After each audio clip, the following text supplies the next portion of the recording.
Hey there, all you creepers and reapers. Welcome to another episode of the Femme Fatalities. I'm your co hostess, Anna, and I'm here with.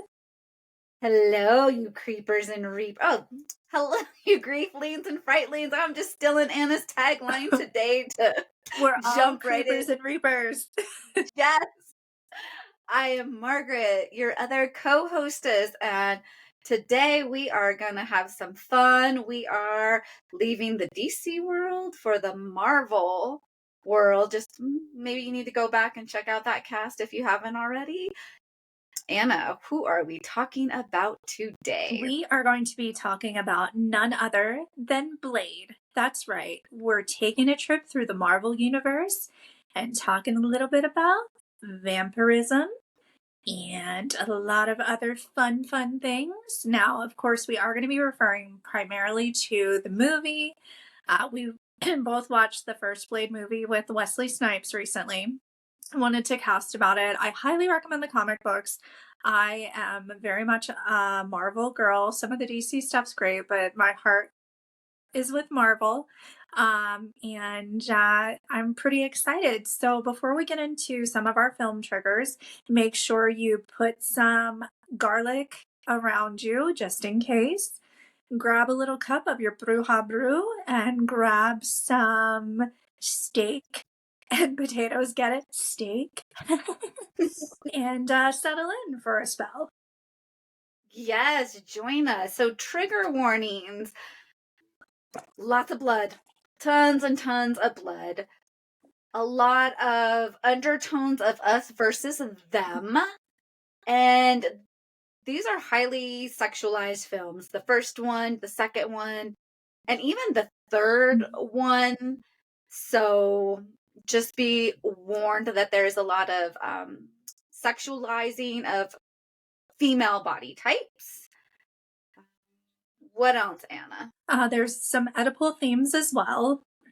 So we we were communicating about this recently, and as much as I've read the comic and seen the movies, I didn't pick up on it until I was looking at it from a more thanatological perspective. Definitely some Oedipal stuff. Um, ex- Exchange of body fluid, like Margaret said, a lot of sexy stuff.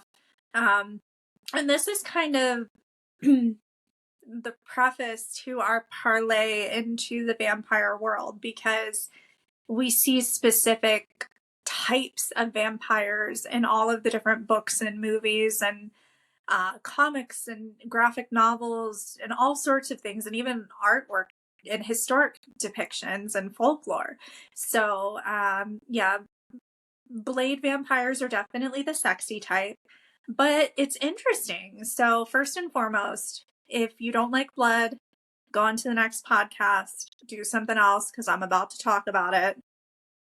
I would love to go to a bloodbath party. I don't want to be the main meal, but I would love to go to the bloodbath party. That is my favorite scene. I met Tracy Lords a few years ago, and if I can find it, we'll post it on our page. There's a picture of her and I, and we just look like two baddies living our lives. It's awesome. But I love that scene. I want to go to a bloodbath party. I just think it's fantastic. It's a great concept. But with that being said, I mean, we are looking at like partying vampires who are looking for a good time and very excessive in their thirst. Like they're proud of who they are. But it's fascinating because we have, just scratching the surface, three types of vampires, right? So we have Blade, who's essentially half human, half vamp. We also have Frost and his cronies, who many of them were made, they weren't born. And then we have the Council and many of the others who were actually born vampires. So I thought that that was interesting because most vampires can't have kids, right? You can't have sex and then have children. So that's a really interesting concept to me. Um, but of course, as we look at the different types of vampires, we delve farther and farther and farther into the loss of humanity. What do you think, Margaret? Oh, yes. As you're talking about the different types of vampires, the loss of humanity, and even Blade has this, right? We have the born vampires, and they are very elitist. They are above all other vampires. And we Mm-hmm. have Frost, and he is a made vampire, and he really wants to change the image of vampires, and they are sexy, and they love their bloodlust. And Mm-hmm. then we have Blade, who is a hybrid, and his struggle, his distaste for his vampire self that really gives him a lot of Yeah. his abilities to fight the vampires, and just this whole world and how it even mirrors the loss of humanity from human standpoint, and then the vampires, how they are mirroring that loss of humanity. Oh, totally. And it's just such a variety and assortment of the vampires. And then the fact that there are humans out there that are familiars that know there are vampires. And then there are humans that are completely unaware of their existence. And Blade, he's not, I mean, technically speaking, he is a mutant, right? Because he's half human, half vampire. But he didn't come into his powers like a lot of other Marvel characters. So a lot of the time I compare Marvel characters to like kids that have The Shining. You have some sort of traumatic or notable life event that brings, your mutant side or your shining out. And Blade was born this way, right? So I think the pivotal event is when his carer finds him and rescues him from this feeding frenzy, like you said, vampire mentality, and humanizes him. Yes, and even as you're talking about his caretaker, Whistler, it feels like for Blade, that is the one person that holds humanity. Mm-hmm. And Whistler, he's not a cuddly human. He's not like a human that you're like, yeah, my buddy Whistler, he's hard, he's rough, Mm-hmm. he's very machismo. He's a gruff guy, and yet he's the one that Blade has humanity for, him and his mother, which is, Mm-hmm. Anna has already touched on the complexities. I don't know about you, Anna. That scene where his mom seems like she wants to have sex with him, that was such a hard scene to watch, right? He's in the thing and she's like, Mm-hmm. oh, but come on. Basically, she's like, I'm not your mom anymore. I'm like this sexy vamp Yeah. lady. And It's cringe. Like it yeah, so cringe. and I think that part of it too is okay, yeah, vampires we know. And I am partial. Everyone, you've heard me say this before. I will say it until my mind changes, which probably will never happen. Um I am a Lycan fan. I love lycanthropic things. I think that there's so much more to many of those characters. But I think Blade is actually an exception because I do love his internal struggle. However, to me, vampires, it's such a euphemism for sex. You're exchanging bodily fluids. Everyone's attractive. That is a whole sexual dynamic going on there. And with Blade's mother, it shows how far gone she is. She's not his mom. She Yeah, is a she's a vampire. full on, yeah, and she is like a, and I love, Anna, how you touch on with werewolves. Like we see them as monsters and we forget their humanity, Mm-hmm. and that vampires, we forget that they're monsters because they look Yeah. like us, and how in society we'll be like, you're a monster Mm-hmm. because you look like a monster, so I forget that you're a human. But because you look like a human, I'm going to forget that you're a monster. And Blade really taps into this, Yeah. because somebody looks like us does not mean that they're not a monster. And Mm-hmm. these vampires are Yeah. cruel, and like Anna's saying, they're beautiful. And listeners, 2024, you're going to want to listen, because not only are we going Mm-hmm. into Lycan, we're going to go into all these different Yeah. vamp movies that really show the different vampires. I am Mm-hmm. excited. I don't know Me about too. you, for Nosferatu, Ugly Vampire with Bill Skarsgård. Mm-hmm. I'm looking forward to that one. Oh, yeah. And it's fun too because you see all these different characters and all these, sorts of archetypes and what you identify with and why, and it's great. And um Blade really, I love this character. I enjoy the comic. because Blade displays what I identify more as with a werewolf, in the sense of you can sense his humanity still. Mhm. Like, he has the ability to be a vicious, rabid creature, but he also has his humanity.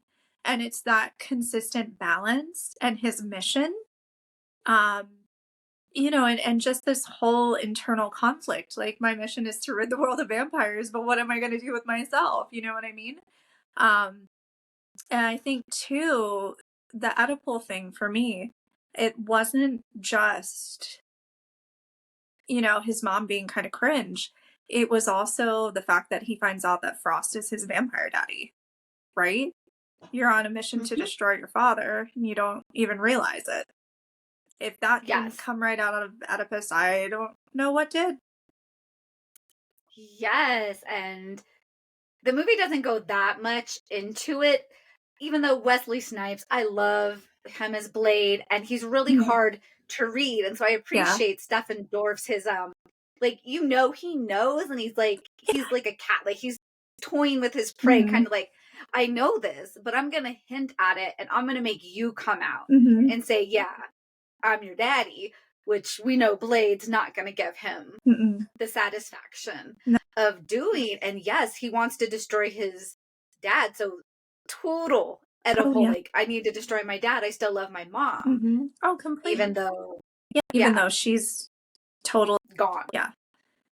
Which Yeah. is a little bit different than Oedipus. But I think the other thing too is she became infected from a bite, right? Hmm. So this was not a vampire pregnancy, which is such a weird term.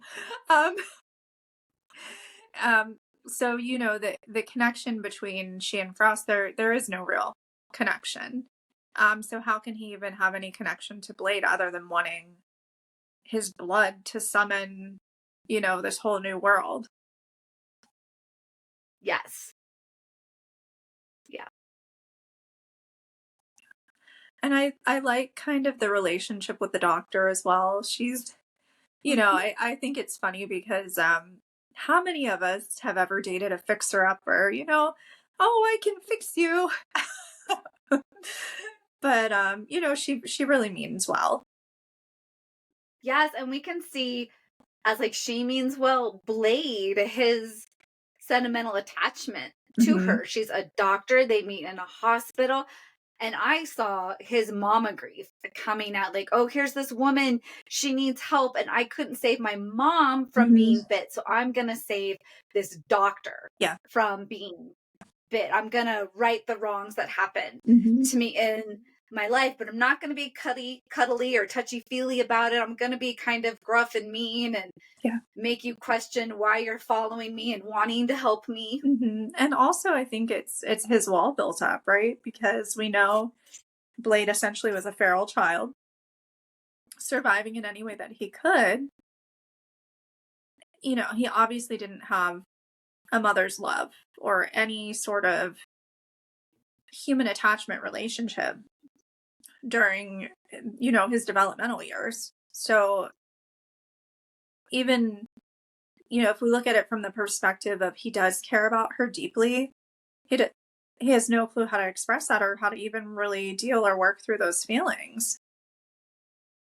No, he doesn't. And he's not really working through them. He's working through his feelings by channeling, he's going to rid the world Yeah. of vampires. And like Anna, you touched on earlier, he's not stopping to reflect. If Hmm. I rid the world of vampires, what happens to me? Yeah. And even though I don't like the third one, so sorry, fans out there, if you love Blade 3, Drac at the end of Blade 3 has a really good point when he's like, I don't need to keep living because you're the future of Hmm. vampires, really putting it out there for Blade to start to consider. Yeah. Because Blade's like, I have to get rid of them. And Drax's like, no, actually, you are going to Yeah. be what saves our race. Exactly. You're one of us, whether you like it or not. Mhm. Yeah.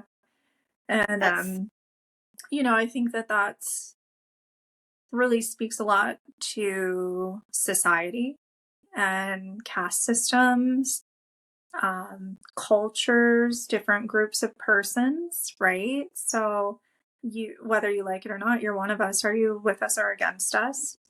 And I think that not just Blade, but a lot of the Marvel characters, if you feel like an outcast, you deeply identify with them because you're trying to figure out where you fit in. And Blade is certainly one of those characters, at least for me and to me. Um, the other thing too, though, is ridding the world of humans. That's a cool idea, but how are you going to eat? Yes. Like, a lot of Yes, these plans are exactly. not well thought out. Like, No, not well thought out. And I feel like you touch on too, like this us them that mhm, mirrors society that Marvel does, especially for the people that can fit in two different worlds and then neither world accepts mhm, them. And now they're outcast because they don't belong to this world. They yeah, don't belong to this world because this world says you're too much like that world and vice mhm, versa. And then what happens to them? Blade embodies this, and how often those people, I think Blade captures this too, mhm, that are in the middle, then they're really trying to grab onto one identity. yeah, And that's what he does. I am human. I'm not vamp, because if I identify here, I can be accepted. I can have a group of people. mhm, Then instead of just being this outcast that's in yeah, the middle somewhere, that I'm not 100. And even the vamps, like the bloodborns, are oh like, yeah, well,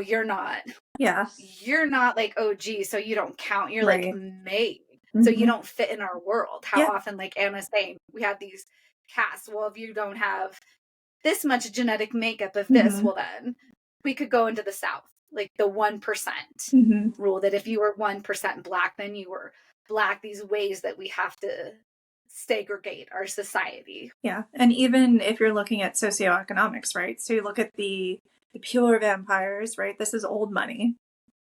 Mm-hmm. The made vampires, that's new money, right? So Yes. even within these same subgroups, right? And I will say, I was born working middle class and I am proud to be working middle class, but um, I think there's this view of people who have money when, you're in a different group than they are, whether you're considered what they say upper middle class, lower class, etc., etc. Your viewpoint of the upper class elitist is going to be different by your environment and the life that you are growing up in, right? So I think even within those richies, that's what we called them when I was a kid. When you look at the richies, you have the ones that were born into this money and right, and then you have the ones that have worked to get to this level. And I think that it really speaks to, and I'm not saying everyone is like this, but I think it's really interesting where you have this image of you're born into this, you have to behave a certain way. There are these social norms and mores that you have to come up to. But then when you get yourself in this situation, you work into it, like the maid vampires, you're just going to enjoy it and do what you want. And it's really interesting when you apply a fiscal viewpoint to that. Yes, thank you for bringing that up, and the old money versus new money, and even how here in our world, like Anna was talking about, the difference in the middle class, the or the born into money often just lumps middle class. I don't know about you, Anna, but growing up, there was the upper middle class that was really trying to be like the Richies. Hmm.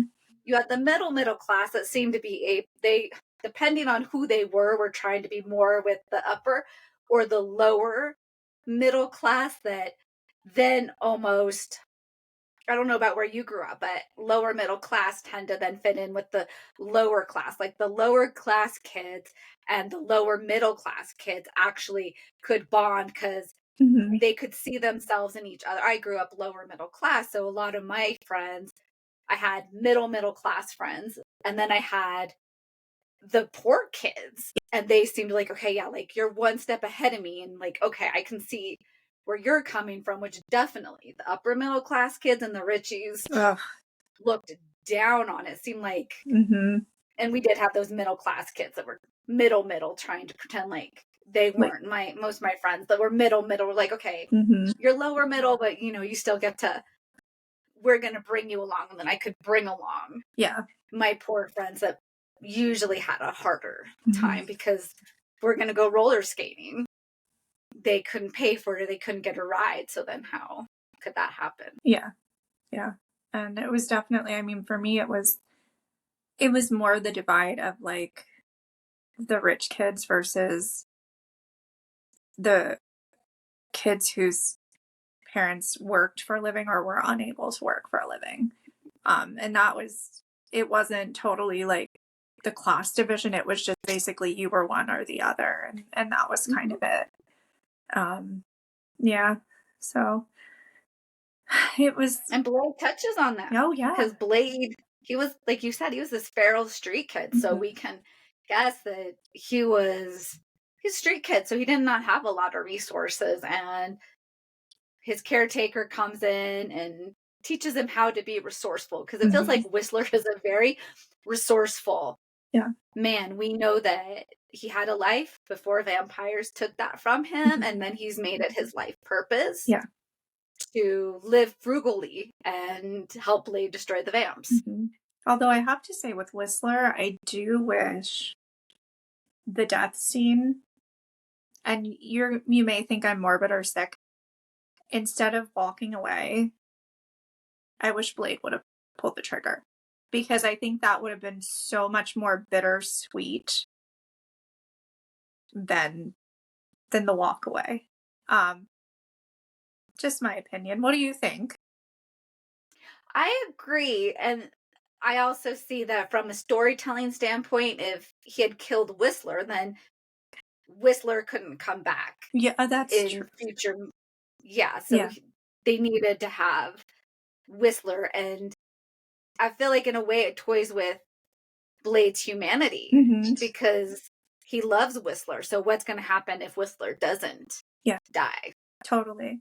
Yeah, and for me, like, I guess because, like, I'm a big fan of, like, coup de grace type films, like Kill Bill and that kind of stuff, so I'm like, how loving and bittersweet to, for him to have done it if he would have, but you do make a really good point about Whistler's return. Every time I say his name, I think of Whistler's mother, the artwork. They have nothing to do with each other, really. I'm just always like, oh. Yeah. Yes. Yeah. And I think the movies are fun. The comics are great. I like that Blade is mission focused, because I think sometimes when a comic or a graphic novel is turned into a movie, it gets trapped into the film formula where, okay, well, you have to have a romantic interest and you have to fall in love and live happily after in the end, and this can't happen or that has to happen, and I like how it doesn't fall into that formula. Like, it easily could, but it doesn't. I mean, even like we touched on Frost's relationship with Blade's mom, like, there is no love lost there is no love. Like, this is not any sort of relationship other than situational. And I appreciate that so much, because Hollywood could have been like, oh, well, let's make them a married couple. Let's make them like the prince and princess of vampires, or, something very like fairy tale-esque. And this is not a fairy tale. Yes. And thank you for bringing that up, this mission-focused movie, because even with The Doctor, they could have totally had Blade fall in love and make this romantic movie. Blade is focused on his mission, and from a thanological point of view, that life and death happen regardless. And I think the vamps embody that. Like, I'm going to have this relationship ultimately. Yeah. They're going to come and go, even though they have eternal life. They don't seem too bothered when one of them is murdered. Yeah. It's like they're used to it. You live a few centuries. Yeah, they've seen so much death. I think. Yeah.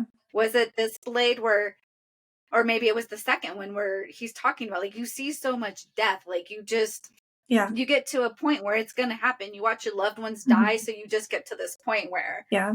death is part of life, which sadly our society does not Yeah. grasp. Death is, it's inevitable. Yeah. And, being thanatologists, I think that we have a very unique perspective because, like, I'll see something on the news and, somebody will be like, oh, that's sad. And I'm like, yes, but everyone dies. Like, Mhm. that's reality. And I wish that they would report what happened and then say, this is how you can support the loved one and families or something like Yeah. that, because we're the ones who suffer after the death, those of us that are still alive and still here, right? And Mhm. that, I think, even though not directly is touched on in Blade, I think that is a theme that we could certainly see. And yeah, it's just when you're used to it and then you have a different perspective, it is something that's very shocking. So you're right, like the vampires being like, oh yeah, another one bites the dust. I've been around for a few centuries.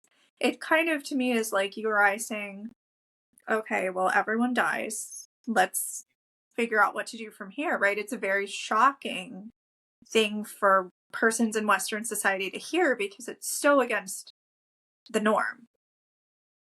Yes. Yes. And even an extension of that, we could argue that vampires is actually our society's denial of death. Well, if Mhm. I become a vampire, then I don't have to die and I Yeah. don't have to deal with death. And yet we see with the vampires, you still have to deal with death because Hmm. your loved ones are going to grow old and die. Yeah. Your other fellow vampires are either going to be killed by Blade or Hmm. maybe another Yeah. vampire slayer, Van Helsing or somebody. Hmm. Or maybe they're just going to say, I'm done Yeah. being a vampire and walk into the sunlight. Hmm. That regardless, death is going to come Yeah. into your life, There's whether you're always an immortal end. or not. Yeah. There's always an Yeah. end to everything. Yeah. Yes. Totally. Yeah. That's I really like how you said that and explained it because it's true. There's always finality, and that's something though that's so great about these characters, and I think why we connect to them is because it seems like they will be around forever, and the comfort of that is it's like taking an old book off the shelf that you love or looking at pictures of an old friend. You have that. You can hold it in your hand. It's there for you, right? And these characters fall into that as well. Yes. It's their legacy. Mhm. So if we're looking at ends and death, as the living, what is our legacy? Are we Mhm. leaving a book behind that can be pulled off the shelf like Bram Stoker? He's been dead forever, and Mhm. yet Dracula Yeah. lives on. All these ways that we can live on, whether we put a recipe on our tombstone Mhm. or whatever it is, that then Yeah. we do have that immortality because we've left our legacy. And even listeners, how do you start to leave your legacy? What does that look like? How are you being remembered? So whether people are like, oh, your great great grandma, your great great great grandfather, Mhm. that's legacy. Or we have pictures and someone's like, oh yeah, that's so and so, and they immigrated to the US, or that's them in the old country, that we go, oh yeah, there's these threads of me Yeah. that my ancestors live on through. Yeah. Totally. And it's great to think about it in those ways and just continuing bonds. I know we talk about that a lot, but how do we continue bonds with someone we had never even met? Yes, exactly. And what does that look like? I think Yeah. that's why food for so many people is a beautiful way to, Yeah. because I think most of us have these recipes that Mhm. we're like, yeah, this was my great grandmother's, or this is what they used to do. Or even if we don't know, when we delve into heritage, Mhm. then we're like, oh, so that is what my ancestors ate, in this way that we connect to have these Yeah. continuing bonds. And Anna and I will continue to talk about continuing bonds Mhm. because, from a grief perspective, that is so healing. That is how we are embracing our grief and living life, is by having Yes. continuing bonds. Exactly. And continuing bonds isn't just taking action related to that person, you can continue bonds by helping other people too. And that's the beauty of it. You can do it in your own way. There's no set formula, there's no instruction book. And sometimes that's very scary, but it's also a wonderful thing. Yes. And we could see that in Blade with like the old vampires. They're really trying to continue Mhm. these bonds with being the bloodborne vampires. Mhm. And that how we can also lose that because then that's all that's tying them Yeah. to their heritage, to their old worldly ways. And Mhm. maybe Blade just didn't dive into it. Even in vampires, they have you have to have some of your home soil with Mhm. you when you move and all these other Oh, yeah. traditions that we have that are continuing Mhm. bonds. And when we are like, oh yeah, this is part of my traditions, this is what my family did, Mhm. that is a way we have continued bonds as well. Oh, totally. And even I know I'm diverting a little bit, but the show What We Do in the Shadows, when Nadia finds people that own the restaurant from her home country, the joy that she feels because they understand that part of her and no one I else was does. totally going to talk about them. Yeah, we're in the future there will be a cast about these characters. But it's so joyous, and such a great experience to do that. And how often do we experience that in life? Like not very often, but when you do, it's like a meteor strikes. That's a good friend of mine and we grew up very similarly. So the fact that we can talk about things, no one else has any clue what we are referencing, but it is so comforting because we just know, you know what I mean? Hmm. Or even, I'm sure you've seen the SNL skit where the two besties, they're just like, girl, girl, girl. I have a friend like that too. We don't even need to say anything, just the same word in different, tones, and we know, you know what I mean? And it's such a comfort to have that and to experience that and just to feel the things from your past and to feel like someone is just hugging your spirit. I think is the best way to describe it. Yes. And that beauty it brings to life. And we could even say that part of Blade's grief is he does not have those Mhm. relationships. He doesn't have that person that he could look at and maybe Whistler to an extent, but it doesn't feel like Blade Yeah. will let Whistler in to have that. It feels like Whistler can read Blade more than Blade Mhm. can read Whistler because Blade is so closed off, he's guarded Yeah. and missing out on that. Those are beautiful relationships when you can just look at somebody and they know what you're thinking. Or like Anna was saying, you're like, girl, and they're like, girl. And you don't have to have that. That's part of what Mhm. makes Yeah. life beautiful is when we can just connect with people and Mhm. give a look and they're like, and you're like, Yeah. and then maybe like you do a couple like weird head movements as you're trying to make sure Yeah. you're on the same page and like, yeah, we're good. Oh, totally. Or even, when you run into a friend, you both know about something that's going on and your friend's like, "What do you think?" And before they can even finish the sentence, you're just like, you know, and they know Hmm. exactly what you mean.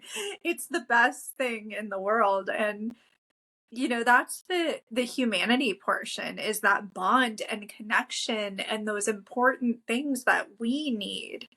Um to sustain ourselves and sustain our lives and sustain our journeys. And when you have those safe, understanding people in your life, that is going to help you so much in your journey. Like if you're experiencing change, loss, grief, a combination of those things. And as we've talked about before, it could be positive change that you're experiencing too. And you have people that are cheerleading, that are rooting in your corner, like, oh my gosh, you got this new job, you just bought a house, you're relocating, you finally sold your car and got a new one, or whatever it is, or you just got your driver's license and you're getting a car, whatever it is in life.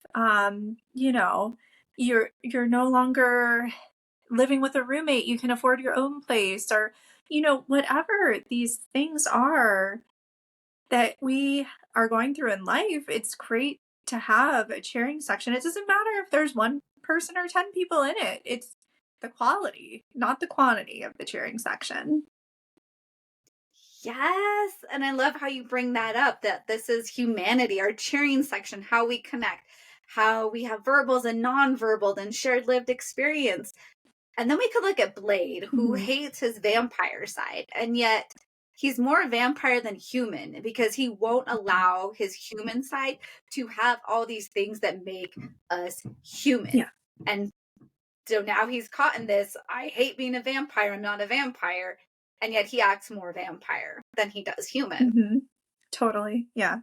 And I think part of it too is he's afraid of his humanity because he didn't have Mhm. someone to model what it's like to be He's human. lost everybody he Yeah. loves.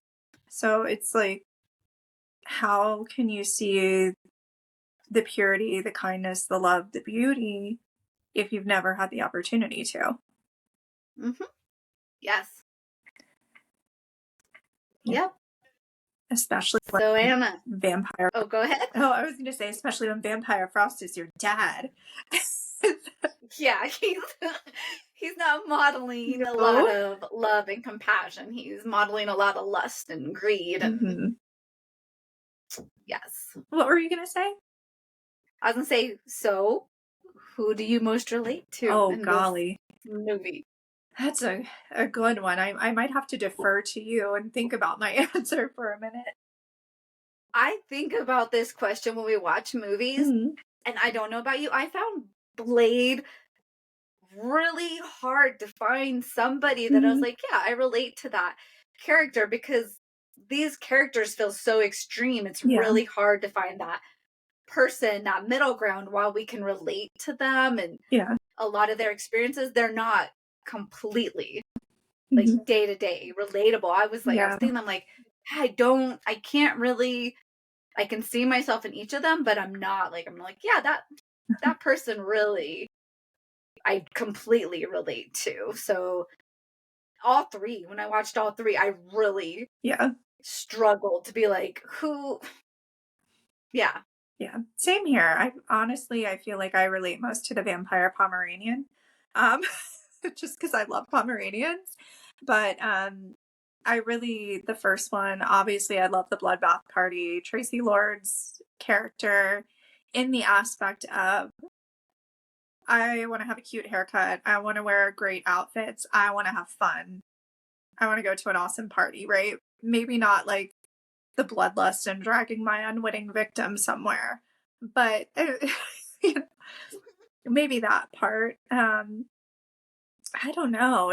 That's a toughie though. Yeah. Yeah. It's a tough movie Yeah. because they are great characters and yet Mhm. they are so over the top Mhm. in a way. They're relatable, but not like Yeah. most movies we talk about where we're Mhm. like, these are people that Yeah. really are pulling at us or we're Mhm. relating on an emotional level. This is an action Oh, yeah. movie. It's fun. It The techno music with the Mhm. fighting. I mean, it's It's so 90s. Like, it's mhm, great. And it took me yes. back to being a kid and reading the comics, and that was so great too. I was like, "Oh, I feel like I'm in elementary school again." And, even, like, with Blade, though, with, like, some of the crossover comics, that's what's fun too, is it's like he's in his own universe, and then there's, like, other universes, and just like, whoa. Um, but yeah, you're right. Everyone, even if they're human, like in this particular story, especially the film adaptations, they're creatures. The characters are creatures. They're not given to you as humanity. Yes. And I think in that you touch on something too that comics, books, movies, so often we need just something that's an escape Mhm. where we relate just enough, but we also relate just not enough so that we are escaping. We are watching Mhm. this movie. I think of like the John Wicks, Blade, these films that are just action packed, Mhm. and we are escaping through these movies because they are just that enough unreal and that Yeah. enough real that we can just escape our own humanity for a little while. Oh, totally. Yeah. I completely agree. It's just, it's an escape. And that's the great thing about movies too. You can go anywhere, see anything, do whatever you want, be anyone you want for 90 minutes. Yes. Yes. So Blade's great escape with some undertones of some human issues that are yeah. It's definitely, there's some social commentary, but it is a fun ride. I mean, it's great. If you've never seen it, go see it. It's great entertainment. And, aside from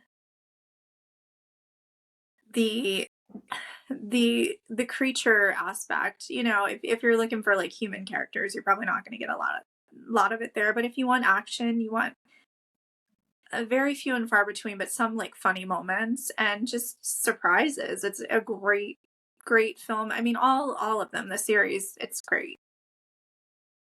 Yes. Yeah, so if you want to escape and not have to, because the social commentary is there, but it's also hidden under this action. So I think a lot of people, some people even are like, oh, I didn't even catch that because it is just this action movie. Anna and I were doing this podcast, so we are often coming to the movies from our theological point of view. And so we're looking for that deeper context. Then if you just want a good movie to escape to, you get to do that with the Blades.